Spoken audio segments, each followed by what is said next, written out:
With all the articles and movies and books and discussions, why aren't we having happier sex, more fulfilling sex? What's wrong? Let's talk about sex, baby. Let's talk about you and me. Let's talk about all the good things and the bad things that make me. Let's talk about sex.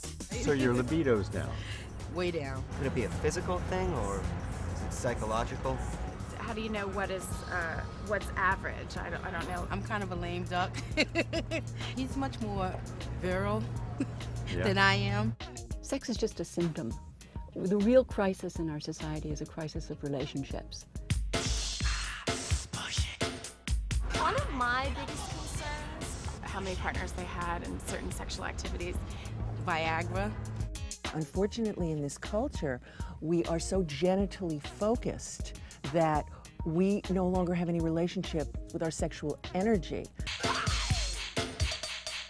I think it's probably very hard to talk about because it's so personal. I'm much more open about sexuality. I don't know, it seems taboo. I think they think that what they might be doing is wrong. Oh, why? I think people act like it's a bad thing, and I don't think it's a bad thing. We need first self-knowledge. In order to be able to love, we need to know who we are. Let's talk about sex. A lot of my friends don't think it's a very big deal. There's, in a sense, a rising repulsion to sex. Right, I think people think everybody's doing it, but I'm not. None of us gets all the love and affection precisely when we need it and the way we need it. And so we're going to have certain kind of issues we have to deal with. Let's talk about sex. Let's talk about sex. Hi everyone, I'm Gary Null. I'd like to welcome you to a continuation of our self-empowerment series. Today we're going to be talking about how to have great sex all the time. Yes, it's possible, unless you're opposing your own sexuality. Now, in this journey that we're about to take, I'm going to be sharing questions from this audience. We're in New York City in my studio. We have a packed house here. We have a lot of questions, and these questions represent, I'm sure, questions of people at home. But before we get there and to your questions, I want to share some of my thoughts of what has brought me to where I believe we can have great sex all the time and be fulfilled in that sex, whatever it is that we share among consenting adults. It was in the mid-1970s. We were in the midst of the sexual revolution in the heterosexual community and the gay community. And I was curious about something. And my curiosity was simple. Why is it that when a man has an orgasm, he frequently feels exhausted? And yet when you run a marathon, as I've done many times, over 50 marathons, you lose upwards of 9 pounds of water, which is a gallon, and you still can feel fine. Now, I can tell you, there are times in the marathon where I didn't feel fine, but when I finished it, it was exuberate. And then you give a pint of blood, you feel nothing. So we got 9 gallons of liquid coming from our body, a pint of liquid coming from our body, and a teaspoon of liquid coming from our body, but enormous differences in how we feel. So I asked people, and they all had pretty much the same phenomena. Yeah, it happens, so. And I said, but so something is going on, and I want to know what it is. So I asked my audience, I would like volunteers to participate in a sexual study. I got in Dr. Douglas Dean, Edward Graff, PhD, Dr. Elaine Kahn, and others. And through the Institute of Applied Biology, we set up a model. And the model was that we, in one room of a building, we would set up a bedroom. In the other room, on machines that would be measuring different energy waves in the people, we couldn't see the people, we couldn't hear the people, but we could simply see the energy. And then I blinded it. So no one in the room did I let know who was in the other room and what they were doing. And I wanted to see if there was a pattern that we could detect simply by watching energy and as it manifested on a screen. Now, recently there is a Professor Laszlo, and he is leading 200,000 people around the world in different countries on a given day and at different times of the day to pray and meditate for world peace. and they'll go silent, and for about an hour and a half, that's all they will do. There's a series of very sensitive computers at Princeton that will be measuring to see if it has any impact. Now, theoretically, it should have no impact, but he believes that there will be a universal impact because a projection of energy has power. He also found this, as other physicists did, when right after 9/11, there was a measurable difference in energy.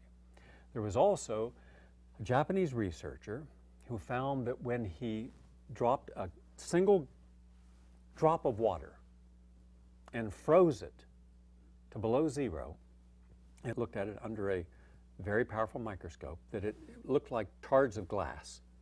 But then when he brought in some Buddhist priests to meditate on a single drop of water before it was dropped and it was frozen, it had perfect symmetry.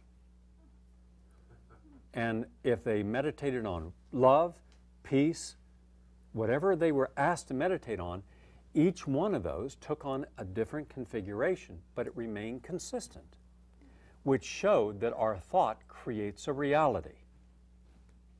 Now, anyone who studies psychoneuroimmunology, psycho, the brain, the conscious brain, and subconscious brain, neuro, our nervous system, immunology, our immune system, knows that what you think, your body immediately, instantaneously responds to. So if you think a negative thought, you immediately secrete a negative biochemistry. If you think a positive thought, you immediately secrete a positive biochemistry. We can actually measure cortisol, which is a flight or fight hormone. When you're under stress, the body instantaneously starts secreting cortisol. Your blood sugar goes up because when you're fleeing, you need energy, hence the blood sugar. You need power, you need strength, you need all of your reflexes, your sight, your smell, your sound, at a much higher level. And that's exactly what cortisol gives you for about 1.5 to 2 minutes. Your blood sugar's up, but then it comes back down again.